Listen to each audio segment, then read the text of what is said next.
대선 후보가 보이지 않는다고 얘기를 합니다.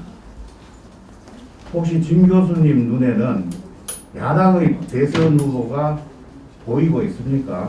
만약 보이면은 몇 명이고 누구를 뽑을 수 있는지, 야권 단일화가 가능한 것인지, 아니면은 단일화가 되면은 이길 가능성이 있는지.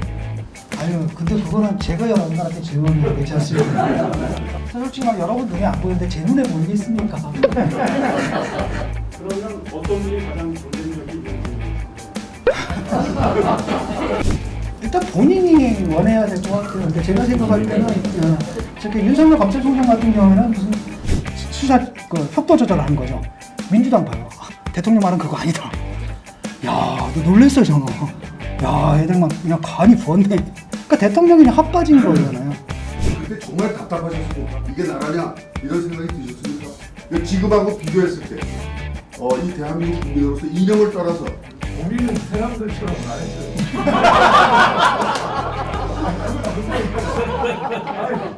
탄핵당할 짓을 했지만 그게 어렵게. 근데 앞으로 좌파도 하지 말라고 하니까 저는 물론 괜찮습니다. 전 진짜 좌파인데 쟤도 좌파도 아닌데 자꾸 근데 지금은 이제 1987년 체제잖아요. 아 근데 다시 선거 바꿔야 돼. 연동이 비례대표 하면 안 돼. 그러니까 그쪽에서 이제 문제는 뭐냐면 이 당의 그 대안이 뭐였는가. 아 그러니까 잘못했는데 어쨌든 의도로 갖다가 더 확보를 해야 되니까 그런 방법을 할 수밖에 그러니까 없네. 이쪽에서 어떤 대안을 냈다는 기억이 없거든. 그냥 반대만 했지. 이 정당이 정권을 만든다고 생각해요. 우리가 바꿔야 될 명제인 것 같아요.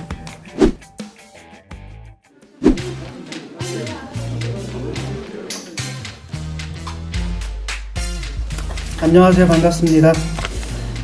사실 저는 지금 이 정당으로 정권이 교체되는 것은 원하지 않아요. 대중들이 알고 싶어하는 것은 뭐냐? 대변 사안에 대한 이걸 알고 싶어하는 게 아니라 이러한 일들이 어떻게 서로 연결되는가. 그다음 그 배후에는 뭐가 있는가를 알고 싶어하거든요. 이거를 굉장히 잘하는 게 저 사람들이에요. 굉장히 악용을 하죠 이거를. 그 대표적인 게 그걸 잘하는 게 누구냐면 김어준이에요. 그게 김어준이 뉴스공장에서 하는 일이 그 짓을 하는 겁니다. 또 하나가 유시민이에요.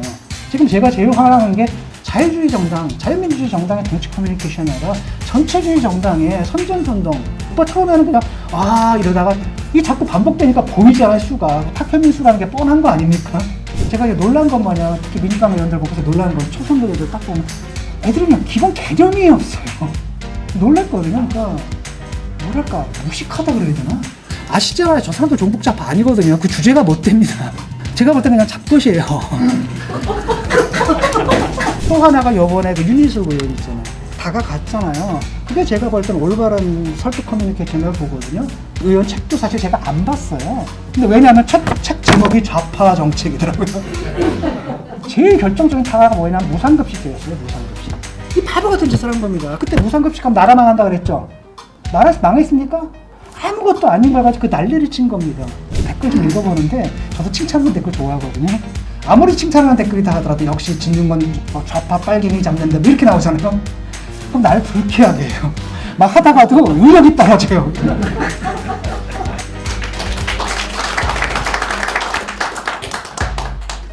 우리 김중근 교수님, 현재 우리 야당에는 대선 후보가 보이지 않는다고 얘기를 합니다. 혹시 진 교수님 눈에는 야당의 대선 후보가 보이고 있습니까? 만약 보이면은 몇 명이고 누구를 뽑을 수 있는지. 두 번째 질문.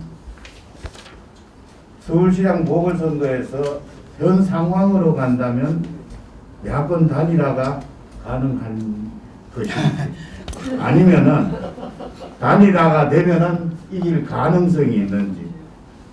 두 가지를 우리 보수가 재접근할 수 있는 그런 가능성이 있는 그런 질문인데. 아유, 근데 그거는 제가 여러분들한테 질문해야 되지 않습니까? 아니 그래도 이제까지 얘기를 하셨으니까 저는 뭐 그런 생각이 있으면은 답변해 주시기 바랍니다. 지금 문제는 뭐냐면 그동안에 이제 몇 번의 그 공천 과정 아마 이제 김무성 대표님 계시지만은 아시잖아요. 공천이 엉터리로 이루어지다 보니까 능력 있는 사람을 뽑는 게 아니라 자기 사람을 안 치다 보니까 결국 그 다음에 이제 2인자를 허용 안 했던 것 같아요. 박근혜 대통령이 2인자를 허용 안 하니까 결국은 그게 이제 어떻게 되냐면 그게 쌓여가지고 결국은 인재난으로 지금 나타나고 있는 거잖아요. 그래서 솔직히 말하면 여러분 눈에 안 보이는데 제 눈에 보이겠습니까? 그러면 이제 만들어야 된다는 생각이 들거든요. 만들어야 되고 저는 사실은 이번에 서울시장 선거도 좀 그랬으면 제가 바라는 구도는 뭐였냐면은 명망가들이 있죠. 명망가 있는 그런 인사들도 있지만은 뭔가 반란이 일어나서 당에서 좀 젊은 세대들이 일어나서 이 명망가들 딱 꺾고 오는 이런 극적인 장면들을 좀 연출하고 저쪽 바깥에서도 사실은 신진이 탁 명망가를 탁 극적으로 탁 엎어버리고 그래서 이제 새롭게 막 하면서 이렇게 흥행성이 생기는 이런 걸 원했는데 그 구도가 안 되더라고요. 그러니까 그건 바로 뭐냐면 아직도 보수층 내에서 이거 변화는 입으로 얘기하고 있는데 아직 절실하지 못한 게 아닌가. 그러니까 그냥 안전하게 가려고 하는 그런 게 더 간 것 같고 사실은 단일화가 안 된다면 뭐 필패라는 건 여러 번 아실 겁니다. 그 단일화가 된다 하더라도 만만한 싸움은 아닐 거예요. 왜냐하면은 저쪽도 이제 결집을 할 거고. 근데 저쪽에 이제 뭐냐면 이게 신념화가 되어 있고 이념화가 되어 있거든요, 지금. 그러니까 이게 그냥 사실로 팩트로 깨지지가 않아요. 그렇게 강고하게 만들어 놔가지고 조금 자기들이 불리하다 싶으면 이게 또 이제 서울시장이라는 선거라는 게 대선의 전초전이라는 인식이 있기 때문에 조금 불리해진다면 저쪽도 무섭게 결집할 것이기 때문에 저는 단일화가 안 된다면 당연히 필패할 것이고 그 다음에 단일화가 된다 하더라도 정말 성공적으로 단일화가 되지 않는 이상은 뭔가 그 다음에 그 단일화 과정이라는 게 그냥 후보만 하나 합치는 게 아니라 뭔가 중도와 보수층에서 뭔가가 다시 이루어져서 새로운 그림이 짜질 거다라는 이런 기대감을 주지 않는 이상은 그렇게 어렵지 않을까라는 생각이 듭니다. 그리고 대선 같은 경우는 아직 시간이 좀 있겠고 뭐 여러 가지 변수들이 좀 남았다고 보고 모르죠. 아직은 뭐 1년이면 대한민국에서 조선 왕조 500년이니까 대한민국 정치에서는 누가 또 치고 나올지도 모르는 것 같고 그 다음에 사실은 민주당 쪽도 사실 안정적인 건 아니라고 보거든요. 이재명 씨가 앞서간다 하더라도 제가 딱 보니까 요즘 저 친문들이 가만 안 둘 것 같더라고요. 무섭더라고요. 이 사람들 그냥 조직적으로 움직이는데 그럼 거기서도 이제 또 큰 파탄이 좀 일어날 것 같고 그래서 아직은 지금 눈에 보이는 것이 전부는 아니다. 아직은 드러난 것은 빙산의 일각인 것 같고 이쪽이나 저쪽이나 아직 리스크가 너무 많아서 거기까지만 말씀드리겠고 근데 여러분들 그거 신경 쓰는 것보다는 그 질문하고 관련해서 예. 대권 후보로 나서면 어떻게 되는가 이런 얘기들이 좀 되고 있거든요. 여기에 대해서는 어떤 생각까지? 일단 본인이 원해야 될 것 같아요. 근데 제가 생각할 때는 일단 본인이 근데 윤석열 검찰총장 같은 경우에는 무슨 본인이 정치를 한다는 이런 생각이 있어 보이진 않고요. 그냥 충실한 검사거든요. 그래서 그분이 퇴임할 때 저는 그래 대한민국에 검사 하나 있었다. 정말 검사다운 검사 하나 있었다. 이런 명예를 가지고 퇴직하는 게 아마 그분의 꿈일 거라고 생각을 하고 그 다음에 또 한편으로는 저도 이제 그러기를 바라고 다른 한편으로는 지금 뭐 나와야 된다라고 한다면 지금 나와야죠. 지금 딱 나와야 되고 왜냐하면 지금 뭐 생각해보세요. 검경수사권 조정 시행된 지 2달밖에 안 됐는데 검찰 자체를 아예 해체시켜버린다라는 거거든요. 라고 한다면 검찰총장으로서는 이건 아니잖아요. 왜냐하면 수사공백이라는 게 뻔한데 지금 뭐 라임이니 옵티머스니 저는 그놈의 사모펀드인가? 야, 그 정경심했다는 그 사모펀드 별것도 아니잖아요. 그거 이해하는데도 저기 김경률 회계사하고 누구야? 그 검경의 변호사가 3일 동안 과외받는데도 못 들겠더라고요. 내 머리는. 이 그 금융사기꾼들의 그거를 잡아내려면은 뭐 경찰이 잡아내겠어요. 누가 잡아내겠어요? 그나마 이제 검찰이 하는데 이걸 없애버리고 그 이상한 걸 만들어가지고 그러면 결국은 이제 자기들 판이 되는 거거든요. 온갖 비리가 터지는 거고 쉽게 말하면 그 수사단을 없앴잖아요. 증권범죄 합동수사단. 근데 증권범죄 이거는 정말 법률적 지식이 필요한 거잖아요. 어떻게 의유를 해야 되는 건지 등등등등등. 이걸 없애버린 상태에서 이렇게 만들어버린다면 사실은 부패 수사는 없는 거고. 근데 재밌는 건 뭐냐? 대통령이 전달했잖아요. 반부패 수사, 그러니까 부패 수사에 대한 그 공백이 안 생기게 해라라고 박범계한테 전달했음에도 불구하고 수사 속도 조절을 한 거죠. 민주당 봐요. 대통령 말은 그거 아니다. 야, 너 놀랬어요, 저는. 야, 애들 막 그냥 간이 부었네. 그러니까 대통령이 그냥 헛빠진 거잖아요. 그러니까 대통령은 바로 시민사회에서 계속 우려하는 그 부분들을 갖다가 전달한 건데 그냥 무시를 당해버리잖아요. 막 가고 있거든요. 이런 상태 속에서 검찰이 뭐 해야 되는 겁니까? 정의의 칼을 가지고 국민들을 지켜줘야 되는 거잖아요. 이 사기꾼들로부터. 그거 못하게 만든다라고 한다면 그때는 가만히 있어서는 안 되는 거죠. 그래서 만약에 그분이 어떤 뭐 뜻이 있거나라고 한다면 뭐 지금 나와야 된다 이렇게 생각을 합니다. 그리고 지금 보면은 검찰총장 직임시키는 게 굉장히 중요했지만은 이제는 뭐 그게 과연 지금 중요한가? 7월까지 임기를 채우는 게 중요한가? 라고 하는 것보다는 이건 아니다라는 거 분명히 사인을 내주는 게 좀 더 중요하지 않을까? 그분의 이제 출마랑 상관없이 지금은 차라리 그냥 예컨대 저 사람들 상반기에 입법을 한다고 하니까 지금은 그냥 나와도 되지 않을까 이런 생각이 들어요. 그게 훨씬 더 그림이 좋지 않을까? 그리고 지금 그냥 7월까지 있다라고 하는데 검찰을 지킨 건가? 이런 생각이 들거든요. 그냥 맷집 좁게 얻어만 맞고 맷집으로 그냥 얻어만 막다가 나온 것밖에 안 되지 않느냐 이런 생각이 듭니다. 예. 어떤 프레임인지는 뭐 그때그때 다르겠죠. 그때그때 좀 다른 것 같고 어떤 올바른 프레임을 짜야 되는데 문제는 항상 선제적으로 짜야 돼요. 근데 지금 보면 항상 늦잖아요. 가덕도 나오니까 이제 갑자기 또 아니 왜 저 또는 이게 사실 좋은 거 아닌데 정말 원칙대로 가게 되면 가덕도 이거 아니거든요. 아닌데 정치다라는 게 표를 얻어야 되다 보니까 어차피 저는 여당에서 선거 그거 끝날 거라고 봐요. 저는 정말 무책임한 사람들인 거죠. 근데 이걸 이렇게 저렇게 치고 나면 어쩔 수 없잖아요. 이렇게 가는 거에 저는 이게 이 클리엔텔리즘이라 해서 이게 후견주의라고 그러거든요. 이 후견주의를 한쪽에서 했으면 다른 쪽에서 아닌 거 알면서도 따라갈 수밖에 없는 거죠. 이런 빌어먹을 상황 자체가 너무 싫거든요. 그래서 어쨌든 지금은 저는 이제 이렇게 짰으면 제가 생각하는 건 바로 뭐냐면 지금 우리 사회에 부족한 건 바로 뭐냐면 편가르기 정치를 했잖아요. 편가르기 정치를 하고 요번에도 이제 의협의 모습이 참 여러분 모습 상당히 많이 닮았다고 보거든요. 야, 대응을 저렇게밖에 못하느냐? 분명히 이제 정부에서 그런 입법을 할 때는 자기들도 할 말이 있고 그들의 말에도 또 일리는 있을 거예요. 그걸 합리적으로 얘기를 해야 되는데 갑자기 우리 백신 못 놔 이런 거 국민들이 그냥 다 돌아서는 거죠. 그러니까 저희들은 좋아하는 거예요. 봐라 하면서 싸움하는 거고 잘 봐요. 이재명 씨 바로 들어오잖아요. 간호사한테 이렇게 했다. 이 사람 포퓰리스트거든요. 이렇게 이제 프레임을 짜고 들어온단 말이죠. 근데 이게 자꾸 반복되다 보니까 저도 이제 이재명 씨한테 계속 얘기를 하는 게 그게 뭐 성남시장 할 때 그렇게 그냥 많이 받아서 경기도지사까지 좋은데 대통령은 여당만 아니라 야당만이 아니라 전 국민을 대표하는 이런 거인데 그런 식의 갈라치기에 지금 국민들이 지쳐있는데 그게 되겠느냐. 그래서 저는 지금 해야 될 건 뭐냐. 의회 정치 복원, 대화 타협의 정치 복원, 통합의 메시지가 굉장히 중요하다라고 봐요. 이런 프레임으로 좀 갔으면 좋겠고 지금 중도층이 제일 짜증나는 게 바로 그거거든요. 이런 편가르기.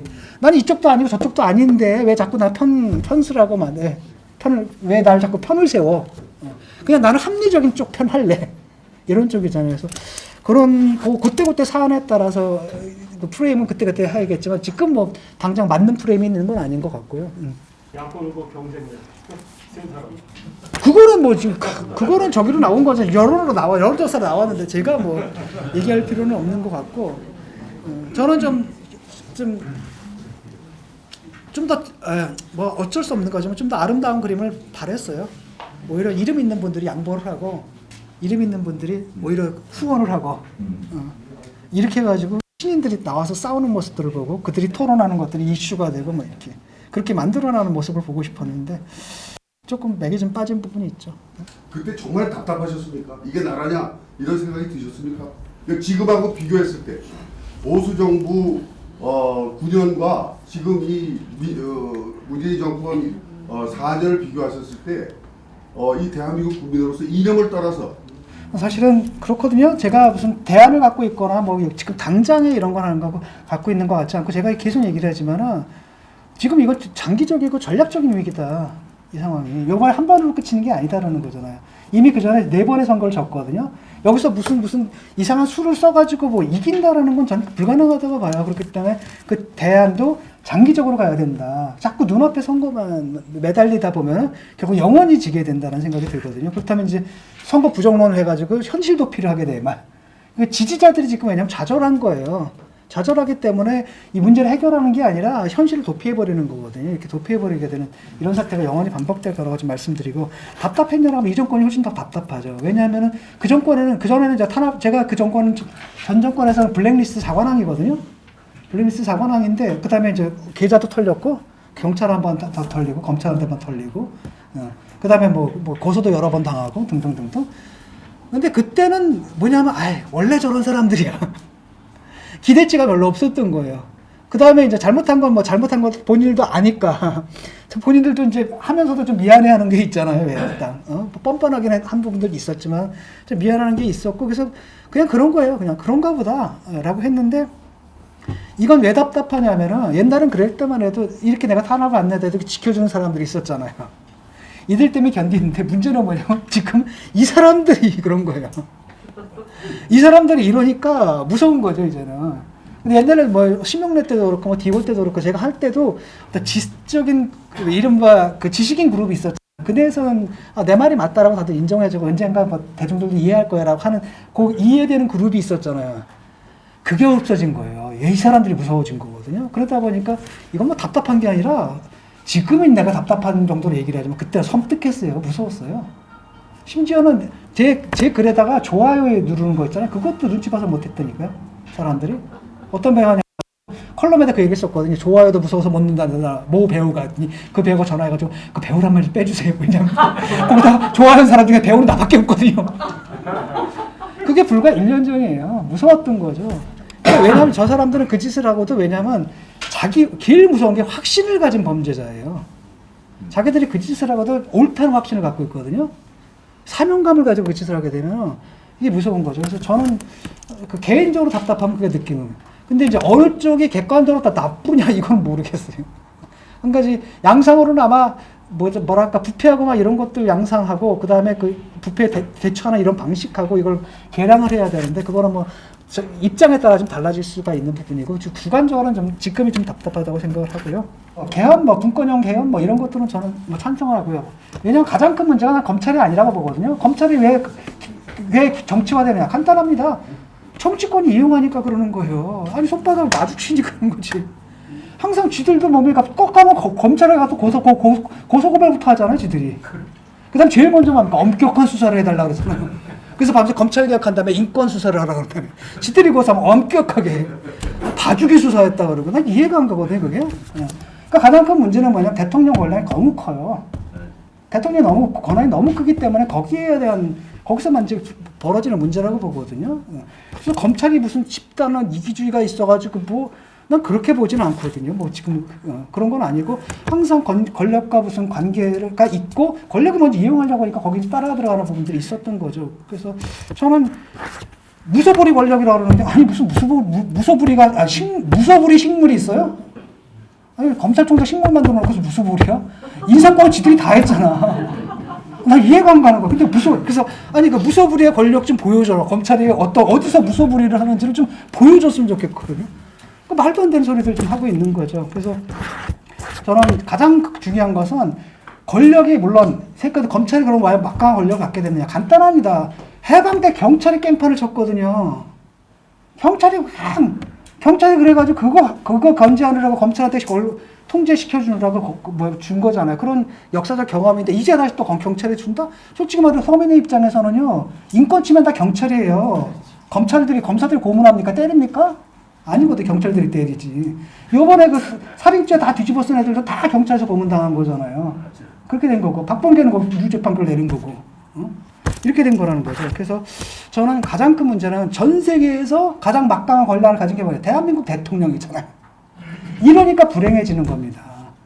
이게 해야 될 것과 해서는 안 될 것에 구별이 없어요. 다 돼. 그러니까 거기서 자꾸 뭐가 생기는 거냐면 자꾸 권력 남용이 생기는 거예요. 그러다 보니까 대통령들이 다 불행해지는 겁니다. 지금도 아마 저 사람들 그러잖아요. 똑똑한 통치행위래잖아. 통치행위. 그러니까 워낙 막강하니까 자기들은 그게 가능하다고 보는 거예요. 근데 법적으로는 그게 직권 남용이고 불법인 거잖아요. 그러니까 여기서 그렇게 되면 나중에 정권이 바뀌게 되면 지금 현 대통령도 위험해지는 거잖아요. 이런 문제가 있기 때문에 분명하게 대통령이다 하더라도 이것 할 수 있는 권한과 할 수 있는 것과 할 수 없는 것이 분명해져야 되잖아요. 이게 없어요. 그냥 다 돼. 그래서 이 부분에 대한 손을 좀 봐야 될 필요는 저는 분명히 있다고 봅니다. 전략단이 그거는 그렇게 얘기하면 이제 그 음모론이 되거든요. 그래서 그거는 제가 안 가요. 그거 하면 그게 되면 이제 누가 되는 거냐면 김어준이 되는 거죠. 특정한 사람들이 있어가지고 이렇게 움직여서 이렇게 되는 거고 그래서 저는 거기까지는 안 갑니다. 다만 뭐까지 얘기를 할 수 있냐면은 지금 어쨌든 어떤 라인들이 있어가지고 그 라인들이 청와대 공식 라인을 무너뜨렸다라는 거잖아요. 그러니까 민정수석이 그만들어야 되는 상황. 그다음에 그 민정수석이 누구냐? 대통령이 20년직이고 최측근 중에 측근인데 이분이 본 건 자기 하나 왕따시켰다고 나가는 게 아니에요. 뭔가 시스템에 굉장히 큰 문제가 있고 그 다음에 뭐 했냐면 그냥 사표를 낸 게 아니라 대통령한테 딱 한다면 거취를 일임하겠다는 얘기잖아요. 그래서 무슨 얘기냐? 대통령한테 결단을 한 얘기거든요. 그것이 의미하는 바는 뭐냐면 대통령이 끌려다닌다는 얘기예요. 그들에게 얹혀가고 있고 계속 끌려갈 거야? 아니면 그래 이거다라는 거죠. 그렇게 했다라는 건데 그 상황만 보면 되는 거고 그들이 어떻게 되어 있고 이런 것까지는 거기 이제 가게 되면은 그때부터 이제 알고는 있으신데 말씀 못하시는 아니요 저도 사실 몰라요. 거기까지만 되면 되는 거예요. 어떤 그런 게 있고 그것이 이제 무슨 조직 단위가 있든 아니면 그들 사이에 이심전심으로 연결되어 있든 간에 그건 했지만 어쩌면 어떤 코어 그룹이 있는 건 사실이잖아요. 코어 그룹이 있다는 건 사실인데 그게 뭐 조직적으로 연결되고 서로 연결하고 근데 그 일단들이 드러나잖아요. 예컨대 뭐 추미애 때 뭐 갑자기 문건이 바깥에서 막 튀어나오고 요번에도 뭐 그 박범계 이것도 도대체 누가 보고를 했을까? 결제를 또 누가 올렸을까? 뭐 이런 거잖아요. 그러니까 저 사람들 얘기를 안 하는 그 부분에 뭔가가 있을 거라는 거죠. 근데 거기까지만 해야지 그 이상 넘어가게 되면 이제 과도한 이야기가 되는 거고 음모론이 되니까 그런 건 저희가 조심해요. 왜냐하면 그 나중에 책임질 수가 없잖아요. 그러니까 딱 책임지심까지만 얘기하는 게 좋습니다. 저는 아까 김혜선 의원도 이제 그 얘기를 하고 싶어서 질문했던 것 같은데 우리는 이 사람들처럼은 안 했어요. 그건 분명히 아니, MB 박근혜 뭐 잘못했다면서 언제 이렇게 뭐 검찰 자기 무리 수사한다고 검찰을 없애버려라. 그리고 이렇게 대놓고 내로남불하고 그건 아니다. 그건 좀 내가 분명히 지적하고 싶어요. 말씀하시죠. 뭐 탄핵당할 짓은 했지만 그게 어느 게 지금 그게 따지는 게 중요하겠습니까, 여러분? 과거는 과거고 문제는 뭐냐면 그 과거를 뭐랄까 청산한다고 등장한 세력들이 정말 뻔뻔한 짓을 하고 있다는 사실, 그거랑 똑같이 닮아가고 있다는 사실이 그 슬플 뿐이고요. 예. 지금 교수 자판하고 이렇게 근데 앞으로 자판하면 하지 말라고 하니까 저는 물론 괜찮습니다. 전 진짜 좌파인데 쟤도 좌파도 아닌데 자꾸 저 같은 사람이 이른바 좌파인데. 고민을 해보겠습니다. 그동안 우리와 다른 길을 걸어왔던 진 교수의 말을 듣고 근데 이런 대화가 참 많이 필요하다. 우리 오늘 비로소 그 유명한 진중권을 불러가지고 이야기를 들어보니까 또 상당히 들을 만한 이야기가 많다는 그런 생각이 드니까 많은 고민을 우리에게 안겨줬다 생각이 되고 그 권력을 줄이는 것이 우리 사회의 극단화를 막는 그런 길이다. 그래서 이제 권력 분산형 개헌이 정말 우리나라 미래를 살리는 길이다라고 평소에 우리는 생각했는데 똑같은 생각을 갖고 있기 때문에 우리 같이 그런 그 부분은 같이 노력해가지고 권력 분산형 개헌이 꼭 성사될 수 있도록 같이 노력합시다. 또 한 가지는 제가 이제 부탁드리고 싶은 말씀은 그 선거법 개정 있잖아요. 그러니까 지난번에 또 위성정당 만들었잖아요, 이 당에서. 위성정당. 근데 그런 짓 안 했으면 좋겠거든요. 왜냐하면 분화가 돼야 돼, 이쪽도. 보수도 분화되고 저쪽도 그렇잖아요. 분화가 돼가지고 분화가 됐기 때문에 자연히 역할 분담이 되는 건데 이쪽 보수도 사실 보면 굉장히 강성 보수들 계시지 않습니까? 그분들 같은 경우는 어쩔 수가 없어요. 그러니까 그게 자연히 분화가 된다. 이게 섞여 있으니까 죽도 밥도 안 되는 것 때문에 그러니까 분화가 된 상태에서 그쪽이 뭐 놔두게 되면 뭐가 이루어지냐면은 서로 경쟁도 되고 이렇게 되는 거잖아요. 그래서 우리가 다양화되는데 그 전까지만 해도 왜 이렇게 되는지 생각해 보세요. 이 체제 전까지만 해도 사실 4당 체제였잖아요. 그렇죠? 그때 그래도 국회가 좀 움직였어요. 이게 됩니다. 캐스팅 보트를 쥐고 이러면서 이게 됐는데 지금은 딱 양당으로 딱 되다 보니까 이거는 그냥 수싸움밖에 안 되는 거잖아요. 그래서 이런 걸 보게 될 때 눈앞의 이익을 생각하지 마시고 정말 무슨 말이냐면 그거는 이제 지금부터 생각이 잘못된 거예요. 왜냐하면은 우리나라 실정에 안 맞는 것이 연동형 비례대표입니다. 이걸 문재인 대표 저 대표할 때 문재인이가 막 처음부터 끝까지 이걸 들고 나왔어. 그래서 내가 봐라, 선거법 개정이라는 것은 여야가 합의가 안 되면 못하는 거다. 그 괜히 니 때문에 시간 망각이 안 된다. 내 이 나라 절대 못한다. 마지막까지 거기 힘을 걸고 나한테 사정하는 건 내가 딱이 안 된다고 막아가지고 그걸 안 했거든요. 근데 결국 이 사람들이 그걸 했어. 그러니까 잘못된 법을 개정을 했기 때문에 그게 그런 파생적인 잘못이 또 탄생하는 겁니다. 근데 지금은 이제 1987년 체제잖아요. 아, 그러니까 다시 선거 바꿔야 돼. 연동형 비례대표 하면 안 돼. 그러니까 그쪽에 근데 문제는 뭐냐면 이 당의 그 대안이 뭐였는가. 아, 그러니까 잘못했는데 어쨌든 의석을 갖다가 더 확보를 해야 되니까 그런 방법을 할 수밖에 아니, 없는 그러니까 거예요. 제가 제 경험에 따르면 제 기억에 따르면은 이쪽에서 어떤 대안을 냈다라는 기억이 없거든. 그냥 반대만 했지. 아니 그걸 반대를 했지. 반대를 했는데 다른 게 걸려가지고 그러니까 마사지로 해가 어떤 1987년 체제는 사실상 우리가 안 어울린다라는 거고 그 부분에 대한 이해가 된다라고 한다면은 저쪽에서 그런 걸 했을 때 더 좋은 대안을 내고 이렇게 해서 얘기가 됐어야 되는데 제가 할 때는 그냥 반대만 했던 걸로 알고 있거든요. 아니 5개를 증거예요. 반대한 이유는 그게 잘못된 것이기 때문에 찬성하지. 아니 그러니까 그 대안을 냈어요. 그러니까 반대만 하는 게 아니라 대안이지. 1987년 체제 이걸 가다 보면 지금 보세요. 여러분 이치되다 보니까 지금 서울시 국회의원이 있잖아요. 서울시의회 국회의원 몇 퍼센트입니까 여당이? 거의 100, 구의원 다 거의 100%죠. 지금 국회의원 뭡니까? 몇 퍼센트예요? 180석이죠 얘들. 실제로 몇 표 받았습니까? 40% 정도잖아요.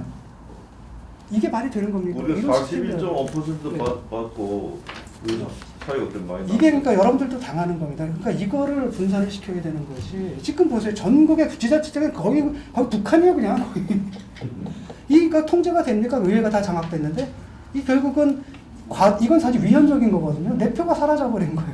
난 저 사람들 찍지 않았는데 이렇게 돼버린 거라는 거죠. 그러니까 이런 것들을 좀 전향적으로 해서 무조건 반대만 할 게 아니라 1987년 우리가 지금 민주주의가 발달했는데 1987년의 옷을 입고 있는 거잖아요. 그걸 벗는다라고 한다면 선거법 문제 같은 것도 그냥 반대만 할 게 아니라 좀 더 적극적으로 사회의 다양성들을 국민의 유권자들의 다양성들을 제대로 반영하는 이걸 대변해야 되는 거고 그런 가운데서 저들이 기득권을 유지하려고 할 때 그걸 공격을 해야지 되는 거라는 거죠. 근데 지금은 이제 어떻게 비춰졌냐면 저들은 개혁하려고 하고 이쪽은 기득권을 지키려고 한다 이렇게 인식이 돼버린 거거든요.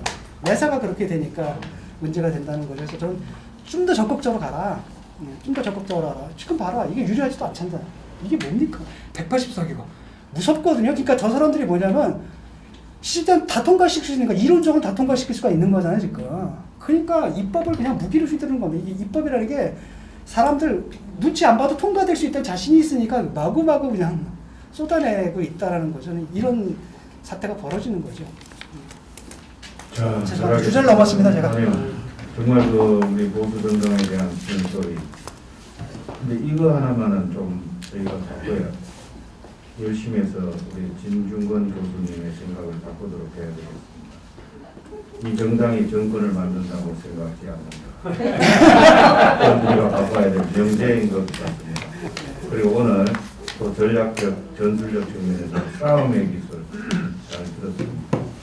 오늘 우리 진중권 교수님 끝까지 고생했는데 제가 마지막으로 짧은 질문 하나 하면 대한도척이 폭력 시위면 폭력의 배후는 닭입니까? 에? 무슨 얘기야 그게? 대한도척이 폭력 시위면 폭력의 배후는 닭인가요? 자, 이것으로 오늘 설명하시고 우리 진 교수님 모시고 사진 촬영 한번 하고 헤어지도록 하겠습니다. 사실은